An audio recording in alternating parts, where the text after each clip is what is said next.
What if you don't have a good PC, like me, and you want to play something similar to Avalanche Studio Mad Max, but with way less budget? What if this is your only option? Will you give it a chance? I certainly did, because I'm looking for hidden gems to play constantly. You have trucks, guns, post-apocalyptic Earth, semi-open world, Eurojunk. It's a Russian game. What's not to love? All marks check. Well...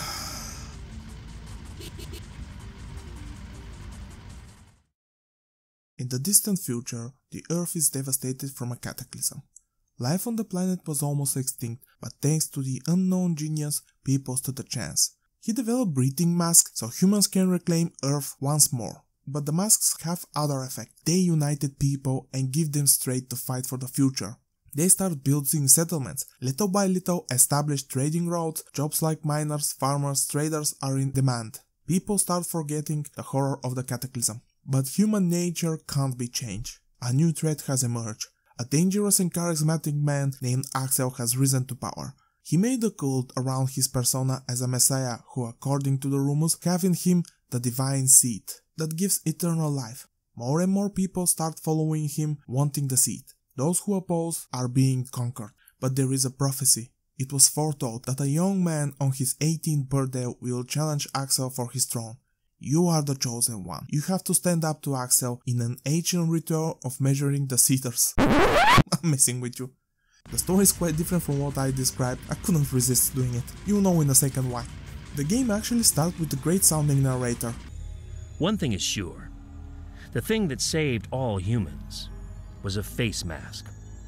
The creation of an unknown genius protected people from the contaminated air and so maybe it have a good voice acting? Nope. The narrator gives good background to get you hooked up, and thankfully he explained the weird looking faces on the humans. People wear masks to be able to breathe. Actually, this is quite clever. The dev doesn't need to model many different faces. Imagine for a second you see this.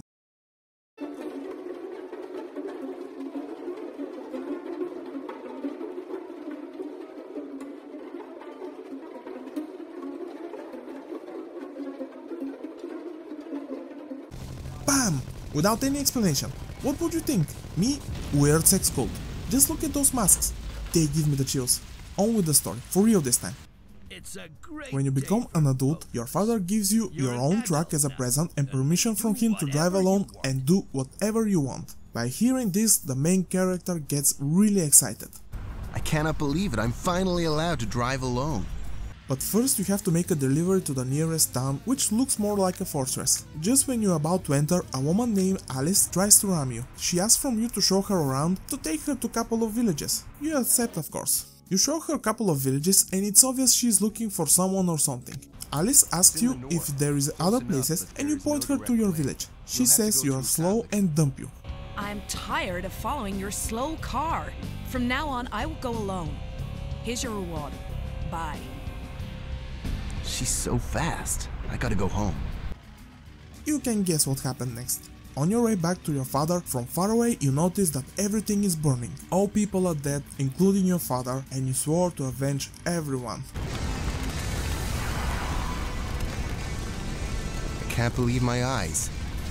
Everybody's dead. What monster could do it?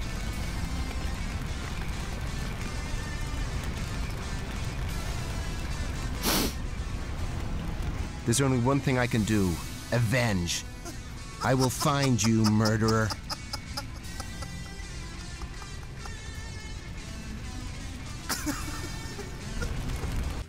Top-notch voice acting. Literally an hour after the cutscene, I was grinning like an idiot. He takes so calmly the death of everyone. Let's move on. Alice was a witness to everything. After that, the main character goes from town to town searching for her. What I found really funny is the way the main character asks for information. Man, you are totally crazy. Wanna team with us? We fight like this every single day. I won't have any business with you bandits. The one like you have killed my father. Where's Alice? But you're already having business with us. It's a miracle that people didn't throw him out. You eventually find and save her. She says that Axel and his Crimson Dawn terrorist gang did it, but doesn't know why. You swore vengeance again. I will avenge. They will die, all of them. enough to kill Axel. Why he and his gang did it, I don't know. I didn't finish the game. Take this as a will. If you want, consider it as a first impression. When I saw the cutscene with the burning village, I thought this is going to be something special. I will have some laughs on the great voice acting and show some bad guys. I was so wrong. The gameplay is straightforward. Drive a truck and shoot. Beside the main story missions, there is also side quests that you take from towns and villages for some extra cash. They are usually the same. Take something to somewhere or kill as much as you can enemies in 3 minutes. There was one escort mission. When you get inside the town, you can do couple of things. Get side quests, buy new trucks, parts for them, sell your loot and refill the fuel. Inclusion of fuel is really weird. I don't see the point of having it. It didn't add tension or challenge. It was never an issue. In the villages you can't buy upgrades and trucks, just repairs, refills and some side quests. The other way to make money is looting the remains of the enemies. When you blow them up, most of the time a toolbox is what's left from them. Thankfully you don't need to stop to get it, you just press a button while you drive past one. The loot can be weapons, broken or not, wood, scrap, etc. The prices of the weapon is dictated by how broken it is. Also, not all shops pay equally for the loot. I think the town prices are better than the villages. The weapons are not the only things that you can buy. There are also additional truck parts that give you more damage to specific type of weapon, better control over the vehicle, etc. The truck have their stats, fuel tank capacity, body space, speed, etc. When you decide to upgrade, you have to do it separately for the front and back. They affect different stats of the truck. The back parts can give you more space for the truck to carry the loot, the front more speed, and so on. You get the idea. There is also resistance to piercing, energy weapons and explosions. While the RPG elements in the game are not deep, they are a nice addition. Also, different trucks come with different slots. One last thing, when you buy new parts, it doesn't change only the stats, but also the truck's appearance. The other part of the gameplay is shooting. It's alright, point and shoot, arcade stuff. The game is not realistic. All weapons have different stats, damage, rate of fire, accuracy, etc. and they are different types. Rocket launchers, lasers, machine guns, typical stuff. Enemies you face drive the same vehicles that you can buy. They are not very smart. The best strategy I found was to circle around them. If they have a machine gun equipped, you may take some damage, but not too much. Some laser weapons are easily avoidable. Enemies can be danger to you when there are at least 3 trucks. And even then, with circling around them, you can easily blow them up. In this case, I don't care about the dumb AI. It's the cherry on top. There are bigger problems.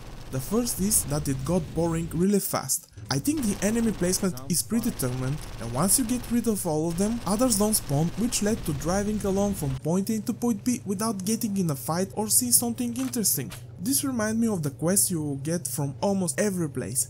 Kill as many as possible enemies for 2-3 minutes. For every kill, you get money. Guess what? It doesn't spawn the enemies, which led to aimlessly traveling with the hope of finding someone to kill. Often I try to find some not intended shortcuts, drive wherever I can. Some places had invisible walls, so I had to get back the way I came, which was a waste of time. Even if there was no invisible walls, there was not a single enemy in those shortcuts. I think they only spawn on or near the roads, so the game doesn't offer you one of the 2 main things: shooting. My personal issue was the progression. I spent 6 hours with one weapon. This is despite the fact it teases you when you check the shops with bigger and better ones. Here is how my playthrough went. You start with a basic machine gun. I changed it almost immediately with a different one. The one I bought had just better firing rate. Everything else was the same. I upgraded my truck and moved on to the second map. A little bit later I had money for another truck. Bought it with the hope for bigger slots for different type of weapons. Even less slots than the previous one. I thought to myself, maybe the upgrades will add bigger and additional slots. I checked the parts in the shop, really expensive.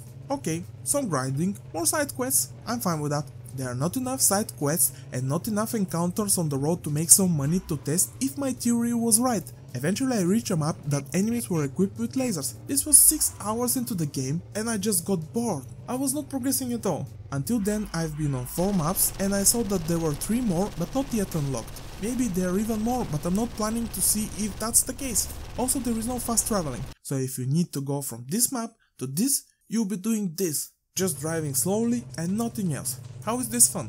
The maps are not very interesting, just empty fields with some hills, trees, different weather and occasional river. This wouldn't be that bad if the core gameplay was better. The driving is actually not that bad, I kinda liked it. The trucks are a bit slow and don't feel particularly heavy, the physics are kinda funny. When you're dropping down, it feels like the world has moon gravity. The truck falls slowly. didn't bother me too much, I found it funny. The sound effects are not very good. The most disappointing is the truck engines. They don't change at all. Just one sound, it doesn't matter if you're driving or not. Guns are alright, there isn't much to say about them.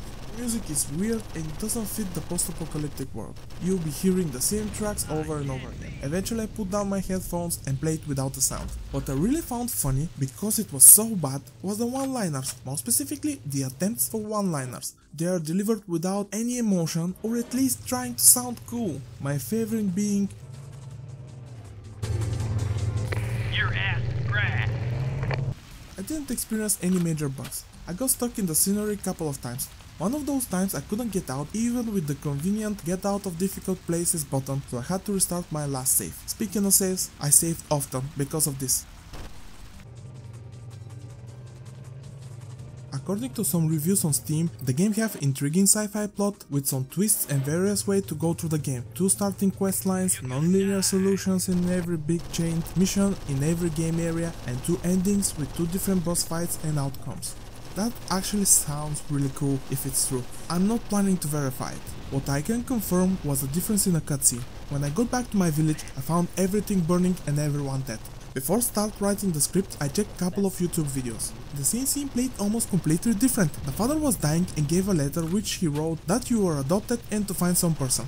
I think the difference comes from the time me and the YouTuber went back to the village. I spent 35 minutes on the first map doing some side quests. I can safely say that this confirmed to a certain degree the Steam reviewer statement. I don't think Hard Truck Apocalypse is bad, but I can safely say it's not good either. It's just disappointing.